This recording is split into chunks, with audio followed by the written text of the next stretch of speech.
bonjour à tous.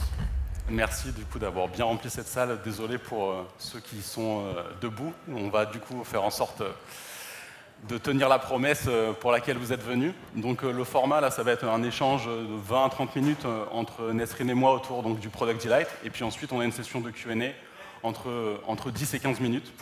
Donc on compte sur vous aussi pour bien noter toutes les questions que vous avez et pouvoir les poser à Nesrine. De mon côté, je suis Terry, animateur du podcast Just a Click, Product et Tech.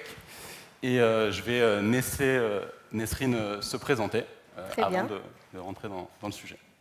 Merci Terry, bienvenue à tous et à toutes. Alors moi c'est Nesrine Changuel, je suis Product Coach, donc experte et coach dans le produit.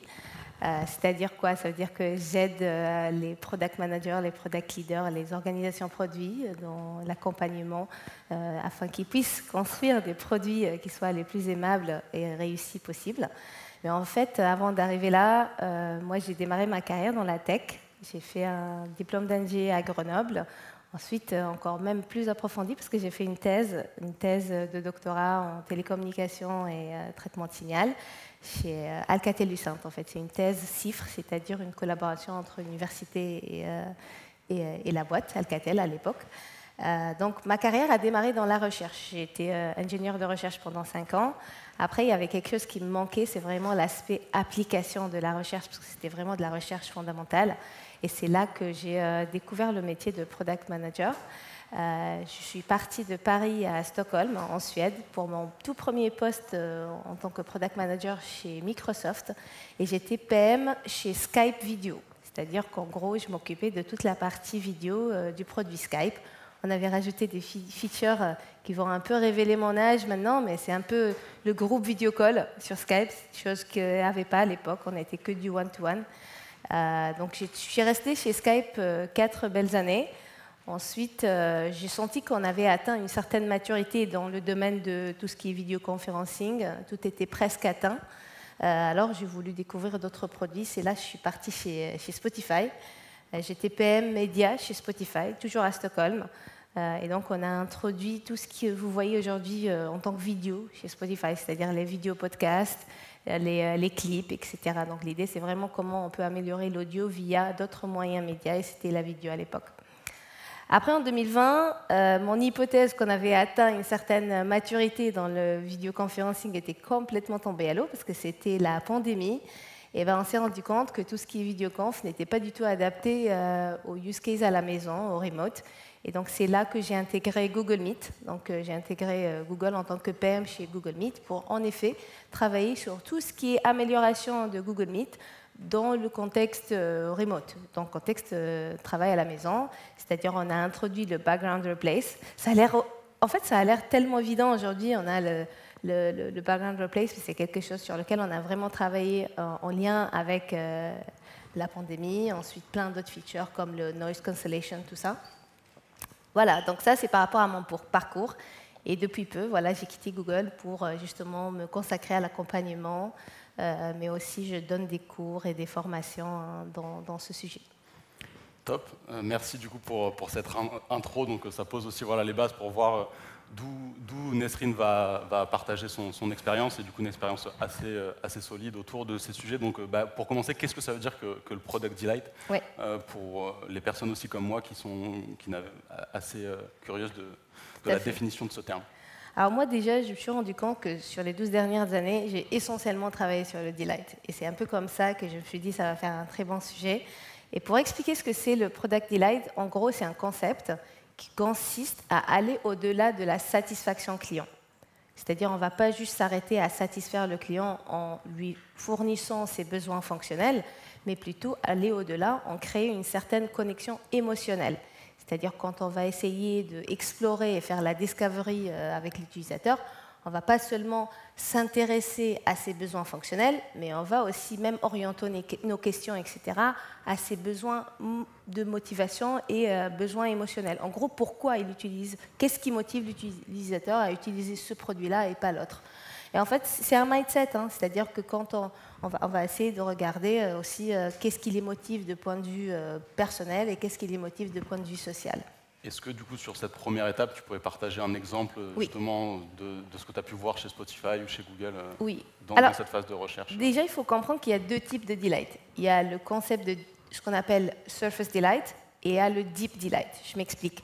Le surface delight, c'est le delight superficiel que je suppose tout le monde ici, à quoi tout le monde ici pense, c'est-à-dire les animations, les petites interactions, les Easter eggs, c'est vraiment des petits designs dans l'appli qui vont faire en sorte qu'ils vont apporter un peu de joie, un peu de satisfaction.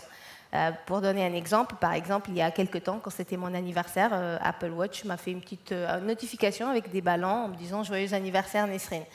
Il n'y a pas de fonctionnalité, c'est-à-dire il n'y a pas de fonction d'utilité pour l'utilisateur, mais par contre, ça donne une certaine joie, c'est du delight, exactement. Ça, c'est le Surface Delight, et c'est la partie la plus facile. Je pense qu'il suffit d'avoir un bon designer et on peut y arriver. Le plus dur, et c'est ce dont généralement j'adore parler, c'est le Deep Delight. Et là, pour le coup, c'est quand même une fonctionnalité qui résout un problème, mais le produit va servir comme un assistant personnel presque. Il ne va pas déranger, il ne va pas faire des animations ni rien du tout, mais il va aider l'utilisateur à arriver à son objectif le plus facilement, le plus agréablement possible. Et là, comme tu as demandé un exemple, le meilleur exemple que je peux vous donner aujourd'hui, je ne sais pas si vous connaissez le Smart Compose de Google Gmail. Donc, quand vous écrivez un mail, par exemple, il vous propose de finir la phrase. Alors, il n'y avait pas ce besoin. Il n'y avait aucun utilisateur qui nous a dit « faut compléter la phrase ». Par contre, on sait que l'utilisateur va aller jusqu'au bout, on va lui faire des propositions, là, ça ne gêne pas, et c'est à l'utilisateur de faire le choix. Donc, le Deep Delight, c'est le delight qui va qui va résoudre un besoin fonctionnel dans un contexte qui soit le plus agréable possible.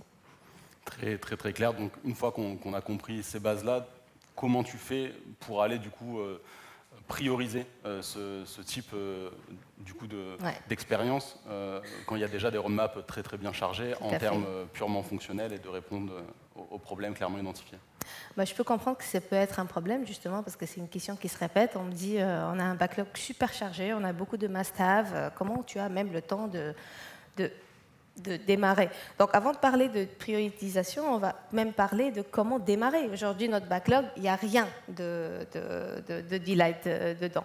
Et donc, pour démarrer, ça démarre dans la phase de discovery, c'est-à-dire on va identifier des opportunités qu'on va taguer comme delight. Au moins, on va avoir dans le backlog des features qui vont être dans le contexte delight. Et comment on peut y arriver? C'est en identifiant ce qu'on appelle les motivateurs émotionnels. C'est-à-dire, on va essayer, en ayant fait la segmentation des utilisateurs, d'aller leur poser la question et essayer d'explorer qu'est-ce qui les motive, en fait, de point de vue émotionnel, comment est-ce que je peux fournir un service qui va satisfaire ce besoin. Et donc, le meilleur exemple que je peux partager avec vous, quand j'ai travaillé chez Google Meet, on était, comme j'avais dit, en période de pandémie. Et à l'époque, on s'est rendu compte qu'il y avait un phénomène, puisque tout le monde il parlait en tout cas via des vidéocalls, que ce soit pour les amis, leurs professeurs, leurs médecins, les collègues, tout le monde. Et ça a créé un phénomène qui s'appelait à l'époque Zoom fatigue. Peut-être que vous avez même entendu parler. On était content que ça s'appelait Zoom fatigue et pas Meet fatigue, mais bon, c'est plus ou moins la même chose. En gros, c'est vraiment le manque d'engagement, c'est vraiment une fatigue, et il y avait même l'ennui. C'est-à-dire, au bout d'un moment, on se sent ennuyé. Donc nous, on s'est vraiment concentré sur ce problème d'ennui, et on s'est dit, voilà, comment est-ce qu'on peut résoudre ce problème d'ennui? Sachant que l'ennui, c'est vraiment un démotivateur émotionnel. Là, on n'est pas en train de résoudre un problème fonctionnel, on est en train de résoudre un problème de démotivation émotionnelle. Et c'est un peu comme ça que, par exemple, on a réussi à introduire des features comme les réactions. Si vous voyez un peu les emojis qui flottent. En fait, l'idée derrière cette feature-là, c'est vraiment d'aider l'utilisateur à se sentir engagé, de se sentir présent dans le produit, sans avoir à faire du unmute et dire oui, je suis d'accord, ou voilà, c'est une question de s'exprimer. Donc ça, juste pour dire comment on peut identifier des opportunités de delight en commençant par explorer les motivations ou même les démotivations émotionnelles. Après, moi, ce que je conseille à tout le monde, comment par exemple démarrer, c'est vraiment au moins avoir 2 features de delight par an. enfin, c'est pas énorme, mais ça a un impact énorme sur le brand, enfin, la marque du produit, sur la personnalité du produit, sur la perception. Enfin, ça a un énorme impact. Et donc, on va peut-être commencer par se dire, est-ce que je peux faire dans ma roadmap de façon à ce que je peux avoir une feature de delight en début d'année et une feature de delight en fin d'année. Voilà, c'est vraiment le minimum. Et là-dessus, je sais que tu as un exemple intéressant sur Spotify, du coup, aussi, à partager sur comment ils sont arrivés à sortir la fonctionnalité qu'on a tous eue, qui étaient les wraps de fin d'année, en fait, sur Spotify. Et peut-être partager aussi comment ça a émergé, et du coup, pour donner des idées pour d'autres boîtes de pouvoir appliquer un peu des méthodes similaires. Alors, Wrap, pour moi, c'est une feature incroyable. Pourquoi? Parce qu'en effet, je ne sais pas si vous voyez ce que c'est, alors Spotify, à la fin de l'année, va vous...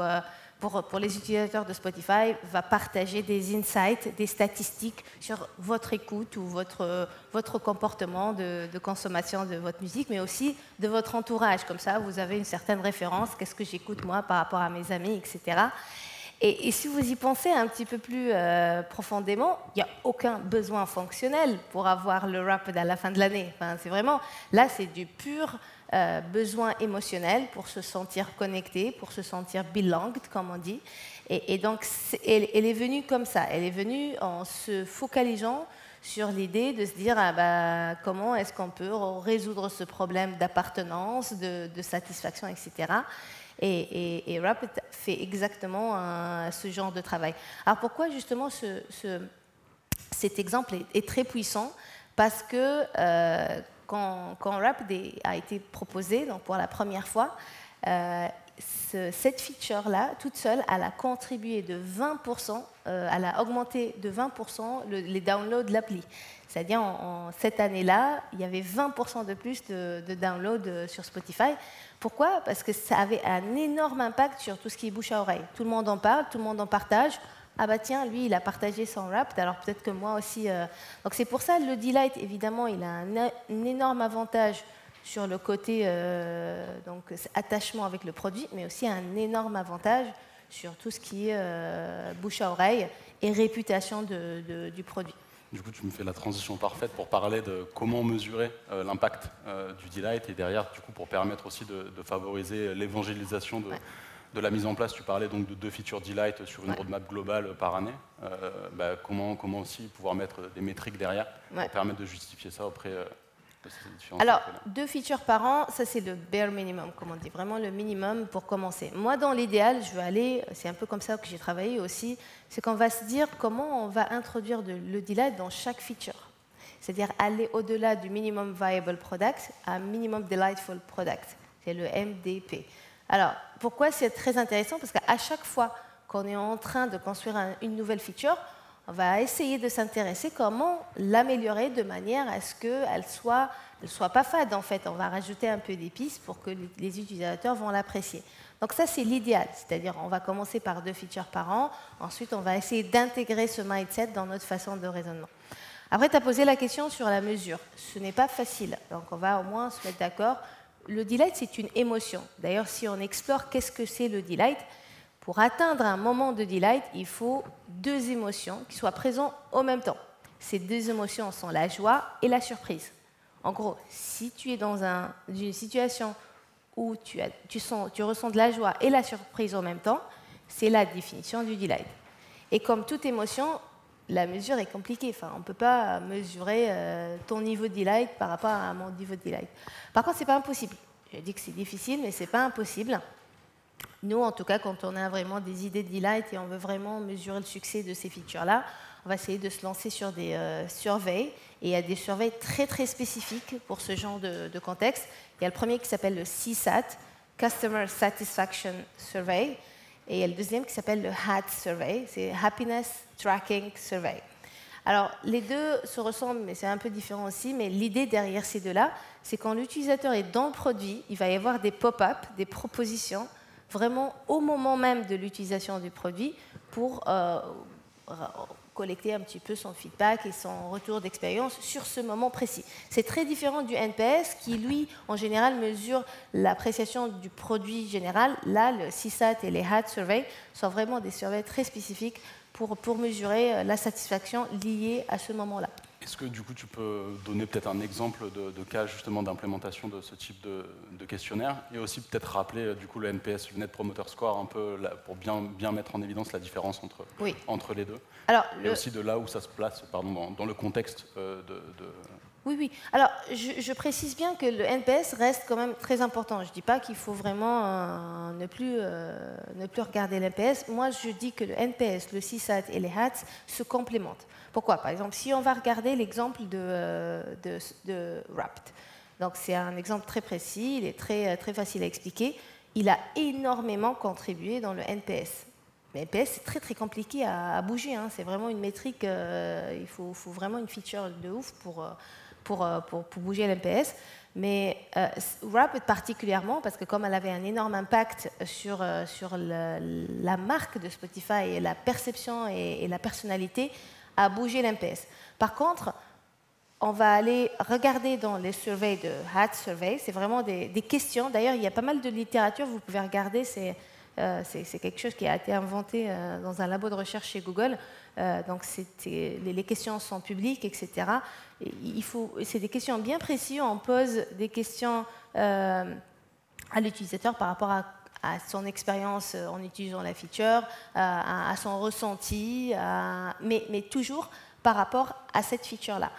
L'avantage de HATS par rapport à CSAT, c'est que HATS va mesurer cette satisfaction sur une certaine période de temps.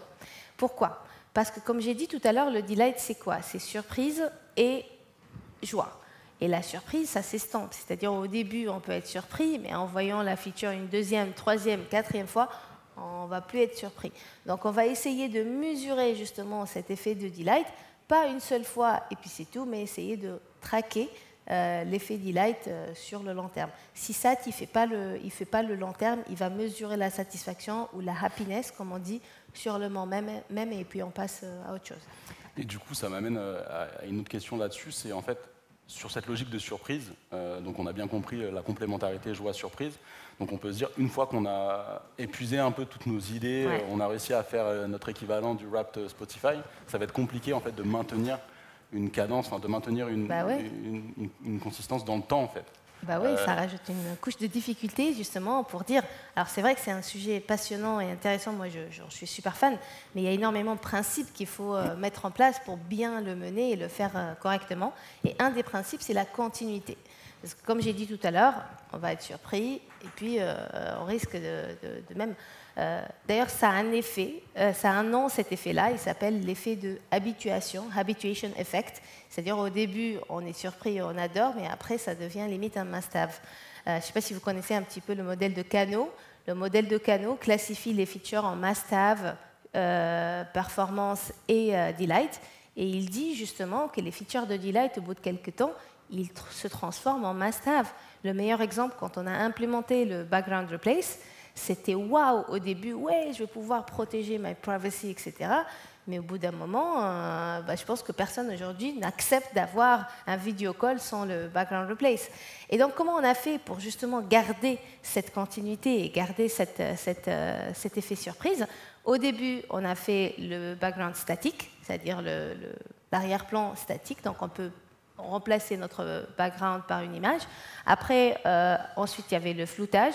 Ensuite, il y a eu des video backgrounds, c'est-à-dire on peut protéger notre arrière-plan avec des vidéos. Ensuite, on a même implémenté ce qu'on a appelé immersive background.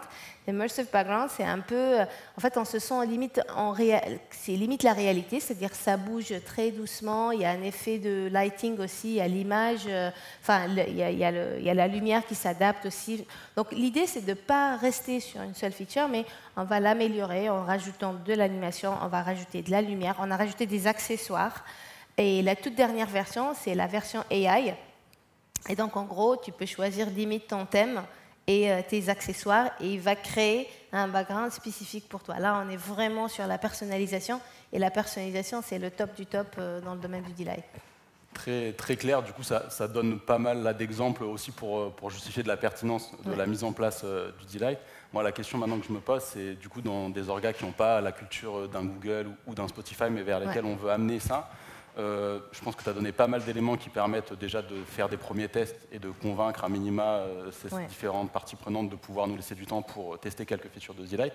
Mais comment faire maintenant pour pouvoir réussir à maintenir cette priorisation de features de Delight dans le temps sur des orgas qui n'ont pas cette culture-là? C'est-à-dire ce que tu viens d'expliquer, ça marche très bien quand c'est même pas un sujet de dire on met des personnes sur ces sujets de Delight, mais quand tu es dans une orga qui n'a pas encore compris l'intérêt de ça, il faut réussir à évangéliser derrière. Tout à fait.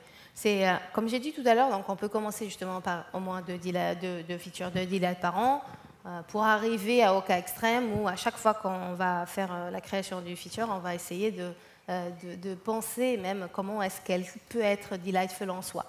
Après, il y a quelque chose un peu au milieu que, en tout cas, j'ai beaucoup implémenté moi personnellement, c'est la règle du 70-20-10.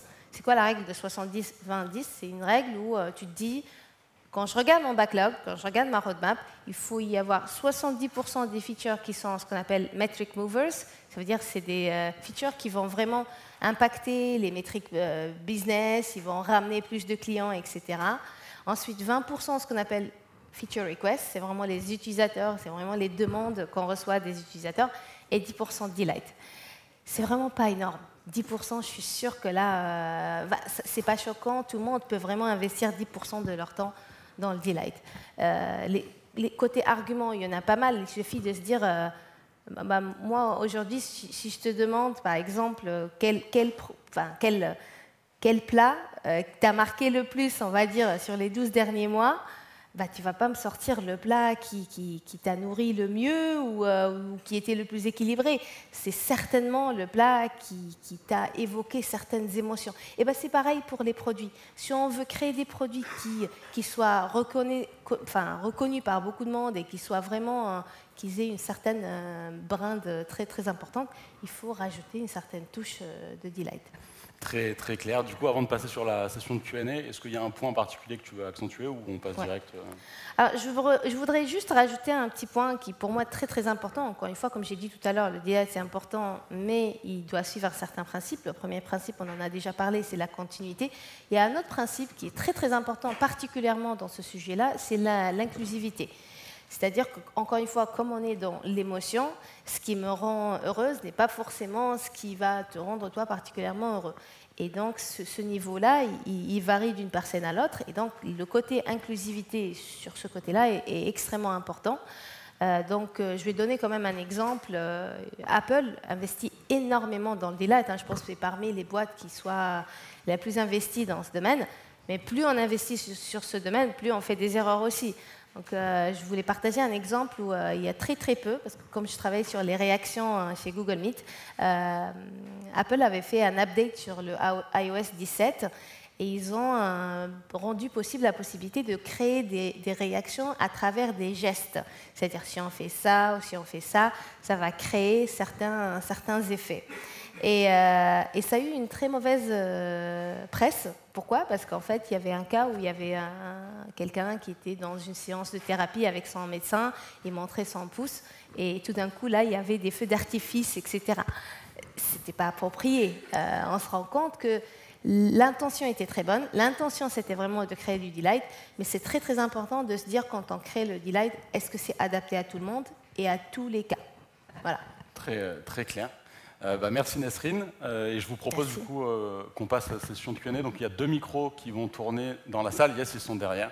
Super, merci. Donc qui pose la première question? En général, c'est la plus dure. Yes, merci. Devant au premier rang, deuxième rang, pardon.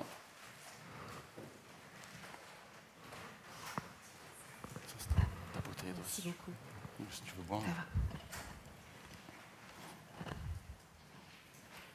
Merci pour cette intervention.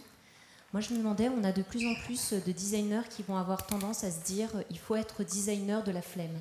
C'est-à-dire chercher chez les utilisateurs ce truc de l'effort. Finalement, ce qui les motive, c'est faire le moins d'efforts possible. Ouais. Et donc, je me demandais comment vous vous positionnez par rapport à ça. Est-ce que dans la vision Delight, vous le prenez en compte et donc vous avez ce double axe ou pas? Tout à fait. C'est un très bon point. D'ailleurs, l'aspect effortless, C'est quelque chose sur lequel, en tout cas, qui a toujours figuré dans mes slides de stratégie. Donc, il y avait un point dont on n'a pas abordé, c'est que comment introduire le delight dans les organisations produits, ça pourrait être aussi en le faisant partie des piliers ou des principes de stratégie. C'est-à-dire quoi? C'est-à-dire que quand on va créer notre stratégie produit, on va bien sûr définir le diagnostic, les besoins, etc. Mais à un certain moment, on va poser les principes et les piliers de notre stratégie. Qu'est-ce qui va vraiment guider notre stratégie vers l'objectif? Et parmi ces objectifs, ou en tout cas ces piliers, on a toujours utilisé le delight, c'est-à-dire chaque opportunité doit suivre le principe de delight et chaque opportunité doit suivre le principe de effortless, donc sans effort. Et donc pour moi ça se complémente, c'est-à-dire que l'effortless et le delight ne sont pas forcément les mêmes. Pourquoi? Parce que quand tu vas identifier des opportunités, tu vas essayer de les mapper. Est-ce que ça satisfait l'effet delight ou pas? Est-ce que ça satisfait l'effet effortless ou pas? Si par exemple tu as un pilier qui est productivité ou un truc, enfin voilà, ça dépend un petit peu du contexte.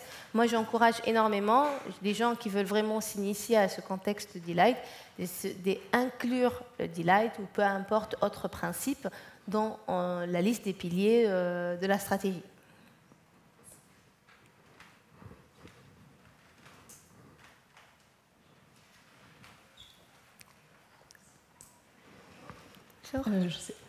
Bonjour, merci beaucoup. Moi, j'avais une question pour savoir comment introduire le delight dans des produits qui sont purement B2B. Parce que vous donniez l'exemple de Meet, mais qui est aussi sur du B2C. Ouais. C'est une très bonne question, parce que pas mal de fois, on me dit « Oui, ton sujet, il est plus B2C, ça ne s'applique pas vraiment B2B. » Moi, je ne suis pas d'accord, parce que ça s'applique à n'importe quel produit qui est B2Human. Du moment qu'il y a un être humain derrière qui va utiliser le produit, ça a tout à fait un sens. Par contre, si on est en train de construire des semi-conducteurs ou des choses qui vont être utilisées par des machines, là, pour le coup, je suis d'accord, ça ne s'applique pas forcément. Alors, dans le contexte B2B, il y en a vraiment pas mal de boîtes qui ont investi justement du delight. Par exemple, le meilleur exemple qui vient tout de suite, c'est Slack. Slack, c'est un produit, alors c'est vrai, on le connaît en tant que B2C, mais il est surtout B2B. Et c'est fou, Slack, ce qu'ils ont investi dans le delight. Par exemple, une des features que j'adore quand j'étais chez Spotify, on utilisait Slack, c'est vraiment la possibilité de créer ta propre emoji. Donc tu peux créer des corporate emojis, etc. Donc là, on voit très bien qu'il y a de la place pour le delight dans les boîtes B2B. Pareil, par exemple, moi, quand j'ai travaillé chez Google Meet, on avait une branche B2C, mais aussi on avait une branche B2B.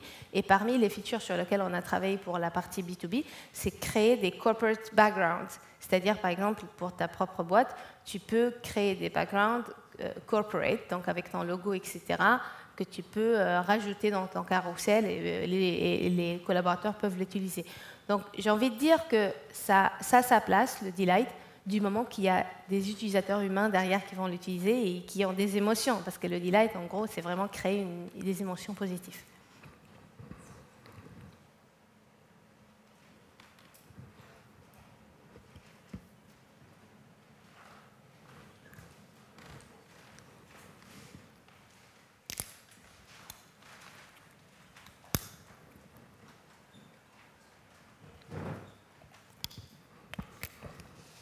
Bonjour.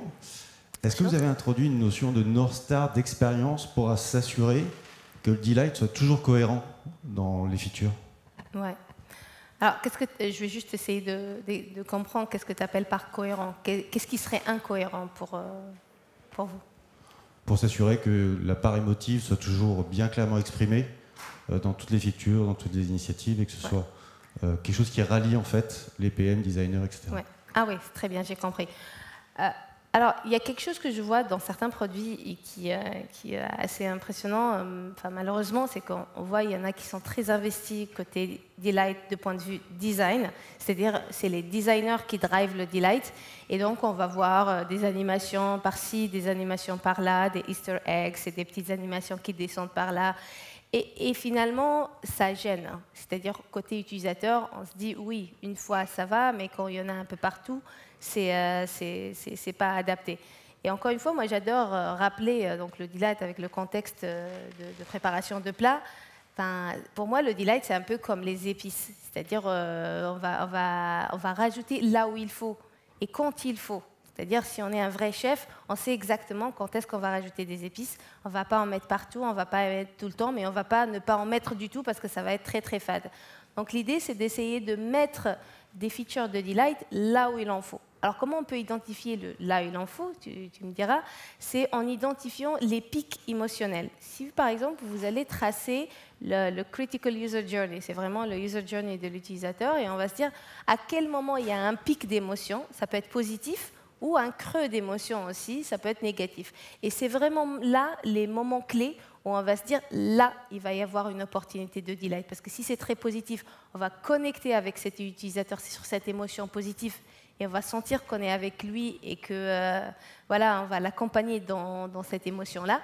Et s'il y a un creux, c'est-à-dire l'utilisateur il est en creux émotionnel, là peut-être qu'il y a aussi quelque chose pour surélever cette émotion-là. Donc j'ai envie de dire que c'est une science, on ne va pas éparpiller produit avec quelques petits designs par-ci par-là pour le rendre joyeux, mais c'est plutôt essayer de le mettre là où il faut. Moi, j'adore cuisiner, c'est peut-être pour ça que je fais référence.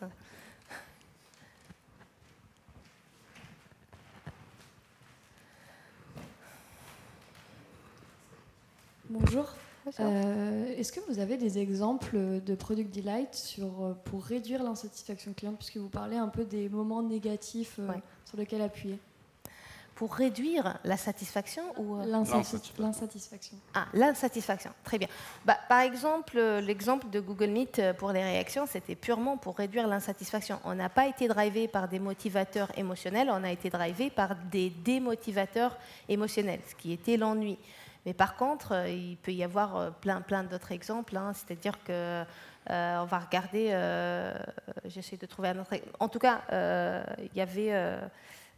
encore une fois, dans le contexte de Zoom fatigue, un des ennuis ou des insatisfactions, quand on a essayé d'explorer mais d'où vient ce Zoom fatigue, c'était le fait de se voir.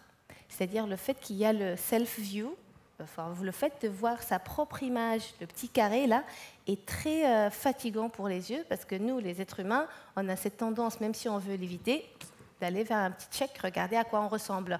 Enfin, donc, dans des produits comme ça, c'est comme si tu marches dans la rue, il y a quelqu'un à côté de toi qui porte un miroir constamment, tout le temps. C'est très, très fatigant. C'est en se basant sur cette observation-là qu'on a créé le Minimize Self-View. C'est quoi le Minimize Self-View? C'est aussi bête qu'on va minimiser. Ça veut dire que tu ne vas pas enlever la vidéo, tu broadcastes la vidéo, mais tu vas enlever l'onglet, en tout cas la petite image de ton image. Et c'était vraiment en lien, c'est un exemple parfait de comment réduire l'insatisfaction client. On va prendre encore 2 questions et après on devra wrap up pour laisser la place au prochain. Oui. Bonjour.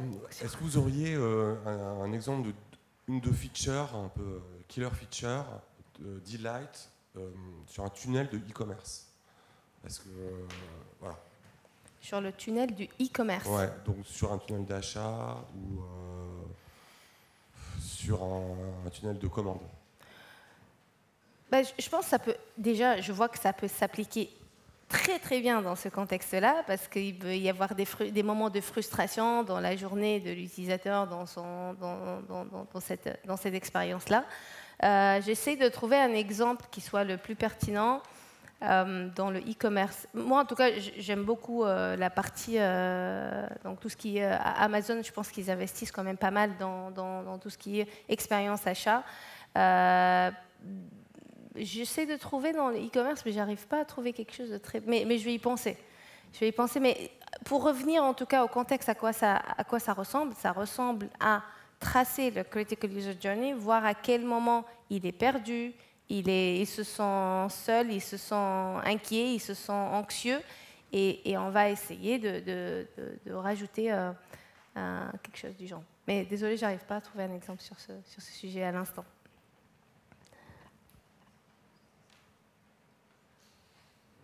Une dernière question.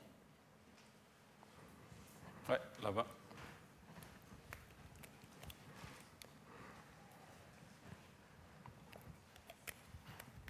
Bonjour. Vous avez parlé donc des features Deep Delight et Surfer Delight. Au niveau des Surfer Delight, comme des animations pour apporter un peu de joie, etc. Est-ce que ces types de features, vous arrivez, les Surfer Delight, à les mesurer, à mesurer le taux de satisfaction? Est-ce que ça a un impact business ou autre sur le produit? Et est-ce que vous passez par exemple par des A/B tests ou autre? Oui, alors, donc la question c'est sur les Surface Delight, les features, est-ce qu'on peut les mesurer de point de vue produit ou pas? Alors, ça a un impact généralement plus sur la réputation, la personnalité et la brand du produit. C'est-à-dire, on peut peut-être avoir des métriques du type la perception de l'utilisateur via le produit, la recommandation du produit, enfin tout ce qui est NPS. Ça peut se mesurer. Mais par contre, on ne peut pas généralement avoir des métriques purement produits, c'est-à-dire adoption, engagement, etc., sur ce type de feature. Moi, je trouve que le mieux, quand on est en train de s'investir sur ce sujet-là, c'est d'avoir un petit mix. C'est-à-dire, on voit très bien... Je ne dis pas que les Surface Delight ne sont pas bien, au contraire. Ils doivent être là, mais accompagnés avec des features qui soient utiles et qui correspondent au Deep Delight aussi. Donc le mieux, c'est de faire un petit mix. Pourquoi les Surface Delight sont très bien? Parce qu'ils ont un impact très positif sur l'image et la perception du produit. Et le Deep Delight, encore une fois, sur créer des liens émotionnels et jouer sur le word of mouth. C'est vraiment le bouche à oreille, comme on dit, comme le cas de Rapid, par exemple. Top. Eh ben, merci à toutes et tous pour vos questions. Nesrine et moi, on est là toute la journée, donc n'hésitez pas à venir échanger en off. Et bonne LPC. Merci.